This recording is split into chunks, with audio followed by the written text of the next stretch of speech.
8h37 ce matin sur BFM TV et RMC. Notre invité, donc le secrétaire d'État aux Affaires européennes. Bonjour Clément Beaune. Bonjour. Les Anglais ont baptisé ce lundi le Freedom Day, le jour de la liberté. C'est la fin de presque toutes les restrictions sanitaires.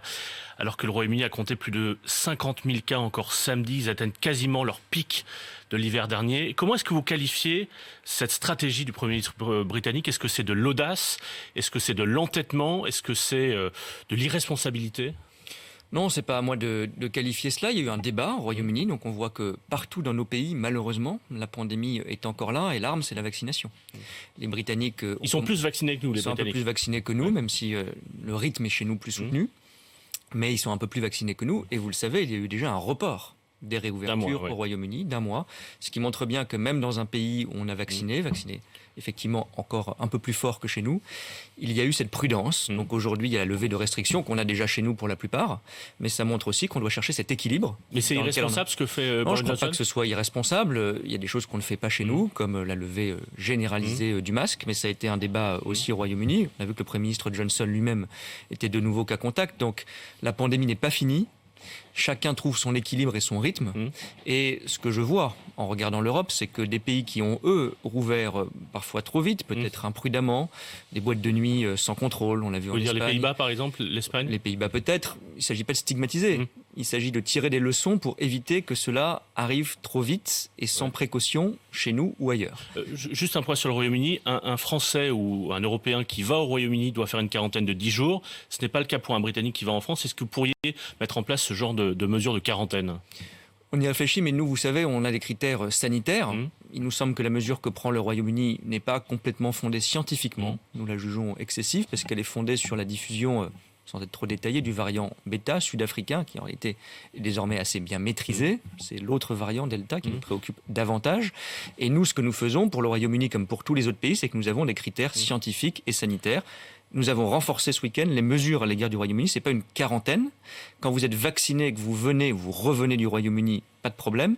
Quand vous n'êtes pas vacciné, vous êtes soumis à un motif impérieux pour rentrer sur le territoire et à un auto-isolement. Donc depuis ce week-end, pour un certain nombre de pays européens, le Royaume-Uni, l'Espagne, la Grèce, Chypre, le Portugal et les Pays-Bas, je crois, il faut un test de moins de 24 heures. Oui. Est-ce que vous savez combien de contrôles ont été effectués ces dernières 24 heures à ce propos? Non, Est-ce que ça a été renforcé? J'ai pas le chiffre des contrôles, mais ça a été renforcé. Parce qu'on a des témoignages recueillis, par exemple, à l'aéroport d'Orly, où on voyait dire que des voyageurs revenant d'Espagne n'étaient pas soumis vraiment à des contrôles renforcés, que c'était très aléatoire, et au fond, on vérifiait jamais leurs tests. Oui, je l'ai vu, je l'ai vécu moi-même, mais nous avons dit très clairement aux compagnies aériennes, aux aéroports, il faut être extrêmement sérieux. Vous l'avez vécu vous-même, c'est-à-dire que vous avez repassé la frontière sans qu'on vous contrôle votre test? Il y a déjà quelques semaines, parce que c'était le tout début de la mise en place du pass sanitaire, mais nous disons très clairement, je crois que c'est l'intérêt collectif, c'est l'intérêt du secteur du transport aérien et du secteur du tourisme. Soyons très rigoureux, c'est lourd, très sérieux, c'est difficile, mais si nous ne le sommes pas, nous serons tous soumis à des restrictions plus difficiles. Et donc c'est l'intérêt, je crois, de faire ces contrôles systématiques. Et ce que nous faisons au pouvoir public, c'est les contrôles des contrôles. C'est-à-dire nous vérifierons dès cette semaine, de manière ciblée, que les compagnies aériennes, que les aéroports, c'est la responsabilité d'abord des compagnies, font ces contrôles systématiquement à l'embarquement, même en Europe, et surtout, évidemment, pour les pays qui sont les plus à risque. Mais les Français qui sont partis faire la fête ce week-end à Barcelone, s'ils reprennent la route vers Montpellier, ils sont contrôlés sur l'autoroute? Il y aura, on peut pas, faut être franc, il n'y aura pas des contrôles systématiques sur toute personne qui est en voiture, parce que ça, c'est impossible à faire. Mais il y aura des contrôles ciblés, en effet, et les préfectures concernées en ont déjà développé ces dernières semaines, parce que oui, un des problèmes que nous avons vécu, c'est pour ça que j'ai parlé de l'Espagne et de la Catalogne en particulier, c'est qu'il y a beaucoup de jeunes Français, je les comprends, qui sont allés faire la fête en Catalogne, qui sont revenus, et en Espagne, il n'y avait pas de protocole sanitaire très strict. Ça s'est d'ailleurs renforcé en Espagne et au Portugal, qui ont dû prendre parfois même des mesures de couvre-feu pour faire face à une situation qui s'est développée trop vite. Justement, si on prend la Catalogne juste de l'autre côté de la frontière, les Pyrénées-Orientales, on est à 300 cas pour 100 000 habitants, c'est-à-dire 6 fois le seuil d'alerte. Ça progresse très très vite. Des mesures ont été prises avec une fermeture des restaurants, par exemple, à 23 heures. Est-ce qu'on peut imaginer dans les prochains jours des mesures de couvre-feu localisées en France, dans les départements où ça progresse le plus? C'est une possibilité. Je ne veux pas être alarmiste parce que la situation peut être mais c'est pas exclu. Ça n'est pas exclu. Le président de la République l'a dit dans son intervention lundi dernier. Il a parlé d'un seuil d'incidence de 200. Il avait parlé de jauge, il n'avait pas parlé de couvre-feu. C'est adapté en fonction de ce que les préfets estiment nécessaire. D'accord. Mais il faut avoir cette arme entre les mains si une situation devient incontrôlée. Mais donc il peut y avoir des couvre-feux le week-end prochain dans les Pyrénées-Orientales, les Alpes-Maritimes. Il n'y a aucune annonce à faire à cet égard. Ce que je veux dire, c'est que des mesures de restriction adaptées au territoire et en fonction de la gravité de la situation, oui, peuvent être prises. Ça n'est pas idéal et ce n'est pas ce que nous souhaitons, mais c'est nécessaire en attendant que la vaccination progresse. C'est aussi le message que je passe. La seule arme à la fin des fins pour lutter contre tout cela, éviter les restrictions, ne pas retomber dans des mesures générales et très contraignantes, c'est le vaccin. Donc justement, aujourd'hui, Clément Beaune, Conseil de défense, Conseil des ministres pour examiner le projet de loi sur la crise sanitaire, les nouvelles mesures. Le ministère de l'Intérieur a compté 114 000 personnes dans les rues de France ce samedi pour protester contre ce projet de loi. On va y revenir sur certains de leurs arguments. Mais d'abord, je voudrais savoir ce que vous avez pensé de certains minoritaires dans ces rassemblements, mais qui ont parlé de dictature, de rafle. On a vu des étoiles jaunes, des références à Auschwitz, par exemple. Qu'est-ce que vous avez pensé comme membre du gouvernement, mais aussi comme citoyen ? C'est minoritaire, heureusement, mais en effet, nous avons vu, même parfois chez des responsables politiques, des propos qui sont abjects.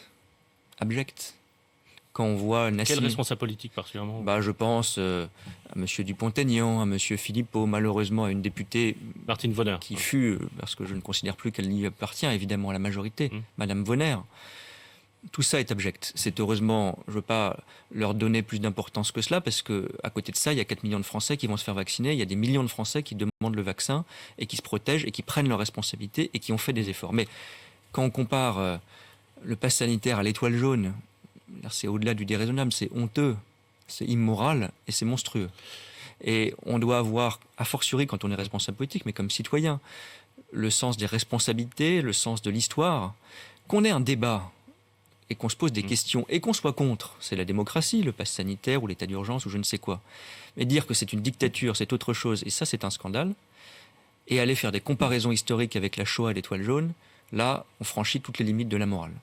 Vous avez parlé publiquement de votre arrière-grand-père qui a été gazé à Auschwitz. Est-ce que vous avez pensé à lui en entendant ces slogans ce week-end ? Très franchement, je ne veux pas faire de cas personnel. Nous avons tous dans nos familles, mais dans notre histoire de France, le souvenir douloureux de ces épisodes. Et donc quand on entend ce genre de propos, évidemment on y pense, mais surtout moi j'appelle à la responsabilité, à la modération.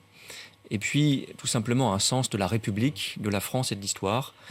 La plus belle leçon a été donnée par ce rescapé qui a dit « Moi, je sais ce que c'est que l'étoile jaune ». Les délires complotistes et monstrueux de ceux qu'on a vus en première ligne de cortège pour se faire de la publicité à la télé ou sur les réseaux sociaux, c'est pas à la hauteur et c'est dégueulasse. Il y avait dans ces manifestations des gens effectivement extrémistes, antisémites, mais il n'y avait pas que ça. Bien sûr. Il y avait des gens qui étaient contre le vaccin. Il y avait aussi des gens qui n'étaient pas contre le vaccin, mais contre le principe du pass sanitaire au nom des libertés publiques, ou par exemple des restaurateurs qui se demandent pourquoi est-ce qu'ils vont devoir, eux, faire la police, faire le tri entre leurs clients, et qui se demandent comment ils vont faire concrètement. Est-ce qu'il ne faut pas entendre aussi ces arguments-là pratiques ? Vous avez raison, ça c'est très différent, encore une fois. Les propos abjects et les questions légitimes d'un professionnel qui veut savoir comment ça fonctionne, ça n'est pas du tout la même chose. Et donc oui, on entend bien sûr... pour les restaurateurs en particulier, pour les professionnels de la culture, la déception que c'est d'avoir de nouveau une contrainte. Je pense qu'ils comprennent aussi que si nous n'avons pas ces contraintes organisées, préparées et ciblées, nous risquerions d'avoir des contraintes générales à la rentrée. Et donc on veut l'éviter, je crois que c'est dans l'intérêt collectif. Après, les questions qu'ils se posent, c'est comment ça marche. Et donc on a donné aussi un délai pour les mineurs, pour les salariés de ces secteurs, pour que jusqu'à la fin du mois d'août, on ait un petit peu d'espace. Il ne pourrait pas y avoir un délai, par exemple, pour les restaurateurs, que ce soit repoussé à la mi-août, fin août, mi-septembre, comme l'espèrent certains parlementaires ? Ça n'est pas ce qui est prévu, il y aura un débat parlementaire. Mais pourquoi on le fait vite ? Parce qu'il y a urgence à contenir l'épidémie. Et évidemment, plus vous le faites tard, plus vous laissez l'organisation se faire et plus c'est facile sur le plan pratique, je le comprends. Mais plus aussi, vous risquez que le variant, vous avez parlé de certains départements très touristiques, se développe et qu'à ce moment-là, on n'ait pas d'autre choix que de prendre des mesures plus dures, plus contraignantes et moins ciblées. Enfin, pour un restaurateur, par exemple, 1 an d'emprisonnement, 45 000 euros d'amende, c'est plus que ce que prévoit le code pénal pour des coups et blessures avec moins de 8 jours d'interruption de travail. Très clair là-dessus. Personne ne pense qu'un restaurateur est un criminel, personne ne pense qu'un restaurateur est un délinquant. Il veut travailler, il se pose des questions pour savoir comment ça marche. C'est ce que prévoit le projet de loi. Oui, mais c'est un dernier recours, c'est un ultime recours après une gradation de mesures. Et vous le savez, quand on prévoit des peines, l'idée aussi que le message soit dissuasif, mais on ne les applique pas dans toute leur rigueur la première fois et pour tous. Mais est-ce que Bruno Le Maire dit par exemple c'est excessif 45 000 euros, ça pourrait pas être une amende de 1 500 euros? Non, mais parce que c'est pas 45 000 euros qui va être appliqué au restaurateur le 1er ou le 5 août quand les mesures vont se mettre en place. On regardera les cas au cas par cas, ce sera décidé par la justice le cas échéant. C'est un plafond, un grand maximum en ultime recours, encore une fois, et dont le message est simple, c'est de dire la situation est préoccupante, nous avons les moyens d'agir et nous prendrons des mesures de contrôle, voire de sanctions. Mais je crois que honnêtement, au gouvernement, au Parlement, personne n'a envie de sanctionner un restaurateur. Nous le ferons si certains ne sont pas responsables, ne sont pas sérieux et ne s'organisent pas. Mais il y aura une proportionnalité et une progressivité. Clément Beaune, le 12 mai dernier sur France 2, vous disiez, je cite, « Je pense que le pass sanitaire serait excessif parce qu'on créerait une société à 2 vitesses. » Je ne peux pas vous demander pourquoi vous avez changé d'avis parce qu'il y a effectivement le Delta et la situation sanitaire a changé. Mais est-ce que ce que vous décriviez à l'époque n'est pas toujours juste aujourd'hui? Le pass sanitaire va créer une société à 2 vitesses. Les Français vaccinés, les Français non vaccinés. Et on sait que parmi les non vaccinés, il y a des gens qui sont des anti-vaccins, mais il y a aussi les plus précaires, ceux qui sont loin de l'information, parfois qui ne parlent pas français. Vous fracturez la société, non? Mais si je peux revenir d'une seconde, ce que j'ai dit le 12 mai, c'était parce qu'aujourd'hui, il n'y a pas d'accès généralisé au vaccin. Bien sûr, il y a le Delta qui a changé la donne, c'est évident. Personne ne met le pass sanitaire dans toutes ces activités de vie quotidienne de gaieté de cœur. Moi non plus, personne au gouvernement. Bon. Mais non seulement il y a le Delta, mais je l'ai dit, la grande différence, c'est qu'aujourd'hui, le vaccin est accessible à tous. Mais est-ce que c'est pas quand même une société à 2 vitesses qui va exister à la rentrée? J'espère que ça va durer le moins longtemps possible. Et encore une fois, gouverner, c'est choisir, et choisir, c'est difficile. Le choix, c'est entre laisser le variant filer. Je crois que personne ne le veut, et qu'on voit à quelle rapidité il galope, malheureusement, dans certains territoires en particulier, c'est très préoccupant. Ou alors vous faites des restrictions générales pour éviter sa propagation, ou alors parce que le vaccin est accessible aujourd'hui à tous, ce qui est la grande différence à ce que nous vivions encore au mois de mai. Heureusement, parce que nous avons accéléré, il est gratuit, il est généralisé, il est disponible pour les mineurs. On a vu d'ailleurs que des millions de Français s'étaient connectés pour prendre rendez-vous cette semaine.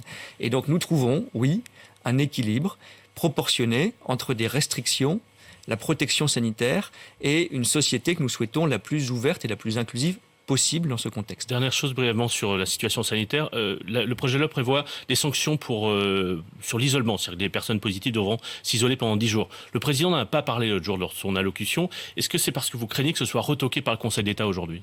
Écoutez, moi je n'ai pas de commentaires à faire parce que c'est, je crois en effet, dans le projet de loi, nous verrons ce qui est débattu. Un projet de loi, il est commenté, il fuite parfois, mais... Ça pourrait ne pas rester au bout du compte. Je ne sais pas, mais ce que je sais, c'est qu'un projet de loi, il est complet quand il est sorti du Conseil d'État et approuvé en Conseil des ministres. Et moi, je ne commente pas un projet de loi qui n'est pas encore connu.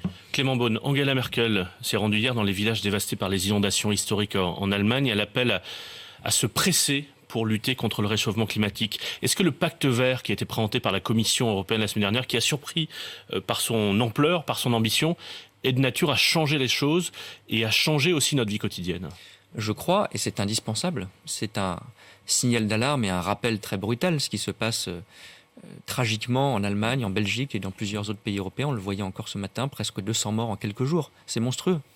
Et donc c'est un des effets, je ne suis pas scientifique, il faut être prudent, mais c'est sans doute un des effets du dérèglement climatique. Donc oui, l'Europe a présenté ce qu'on appelle un pacte vert, qui est, je le souligne, le plus ambitieux du monde.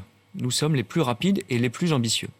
Et nous avons des règles secteur par secteur, dans l'automobile, dans le secteur du bâtiment, dans le secteur des transports. Après, il faudra trouver un équilibre entre l'ambition climatique, bien sûr, et l'accompagnement social en particulier. Parce qu'il ne s'agit pas de dire aux gens, demain, vous changez tout et ça vous coûtera plus cher de changer votre voiture, d'isoler votre maison et on ne vous aide pas. C'est cet équilibre qu'on va trouver. Notamment, sans rentrer dans le détail, le pacte vert veut élargir le marché du carbone, notamment pour le transport routier. Ça veut dire que concrètement, tous les produits qu'on va acheter au supermarché qui viennent par le transport routier vont coûter plus cher. C'est d'une certaine manière cette idée de la fiscalité carbone qui avait déclenché les gilets jaunes il y a 3 ans. Attention, parce que c'est l'idée de donner un prix au carbone, parce que tout ça a un coût pour la société. Quand on voit le drame humain, matériel que ça implique, on voit bien que tout ça doit de toute façon un coût, que vous payez par vos impôts ou par vos cotisations, de toute façon. Et donc là, l'idée, c'est d'étendre possiblement à certains secteurs, comme la construction, comme le transport. On parle d'après 2026. Oui, ça veut dire qu'il va falloir. C'est demain, 2026. Bien sûr, mais attention, c'est une proposition de la Commission. Ménages, donc nous dirons, c'est une proposition de la Commission à ce stade. Nous sommes vigilants justement sur ce point. C'est un des points d'alerte que la France a fait. Nous discuterons du rythme et surtout, en effet, la clé, c'est l'accompagnement social. C'est-à-dire que l'argent qui pourrait être recueilli par ce prix du carbone au niveau européen, nous voulons le réinvestir le plus intégralement que l'on peut dans l'accompagnement des ménages, des classes moyennes qui sont en difficulté parce que pour elles, effectivement, c'est très compliqué d'acheter une voiture électrique, de se dispenser d'un véhicule parce qu'on habite à 10, 20, 50 km de son travail. Clément Beaune, il y a un autre sujet d'actualité européenne. La Cour de justice de l'Union européenne, dans un arrêt il y a quelques jours, a conclu que les militaires doivent être soumis au même droit du travail que n'importe quel travailleur, y compris pour le temps de travail. Et donc ça a fait dire par exemple à Édouard Philippe, l'ancien Premier ministre dans Le Monde, je le cite, que ça menace la souveraineté et la sécurité de la France. On ne va quand même pas appliquer le 35 heures aux militaires en opération. La réponse est claire, évidemment non. Et c'est la position qu'a défendue la France. Après, je ne veux pas qu'on instrumentalise les choses. Il faut, sur ces sujets graves, beaucoup de sérieux et beaucoup de prudence. Il y a une décision de la Cour de justice de l'Union européenne qui ne concerne pas la France, qui concerne la Slovénie, qui peut s'appliquer à nous, mais les meilleurs... On est les seuls à avoir une vraie armée bien sûr, et d'ailleurs, déployable. Je le signale, dans cette décision de la Cour, puisqu'il y a beaucoup de commentaires, parfois de bons juristes, parfois de moins bons juristes, qui s'improvisent juristes, la Cour reconnaît la spécificité des armées engagées à l'extérieur, notamment des armées françaises. Mais est-ce qu'il y a un problème pour la souveraineté, comme le dit Édouard Philippe ? Il y aurait un problème si on appliquait le temps de travail normal à nos militaires. Ça va être clair, ça n'est pas le cas aujourd'hui. Il y aura une interprétation qui devrait être donnée par notre Conseil d'État, en France, tout ça dans plusieurs mois. Et si, je suis très clair, la ministre des Armées l'a dit, s'il y avait un problème juridique, c'est-à-dire si le texte européen était ambigu sur l'application du droit du travail aux militaires, nous demanderions, nous avons la présidence de l'Union européenne dans quelques mois, le changement de ce texte. Donc ne paniquons pas, non, nos armées ne seront évidemment pas soumises aux 35 heures et à un droit du travail normal. Ne stigmatisons pas non plus la Cour de justice de l'Union européenne qui n'a pas dit cela. Et nous regardons dans les prochaines semaines comment appliquer les choses, mais une priorité simple, claire, nos armées continueront toute leur mission. D'un mot, Clément Beaune, Éric Dupond-Moretti, ministre de la Justice, mis en examen, c'est un problème politique ? Je ne crois pas, et surtout, ce qui serait un problème politique, ce que j'entends ici et là, tout le monde s'immisce et commande des procédures judiciaires. Moi, je ne veux pas commander une procédure judiciaire, il est mis en examen. Je veux simplement rappeler des principes. Je ne commande pas une décision ou une procédure de justice. Et il y a un principe de présomption d'innocence qui s'applique aussi aux ministres. 8h54 sur BFM TV et RMC. Clément Beaune était notre invité ce matin. Bonne journée.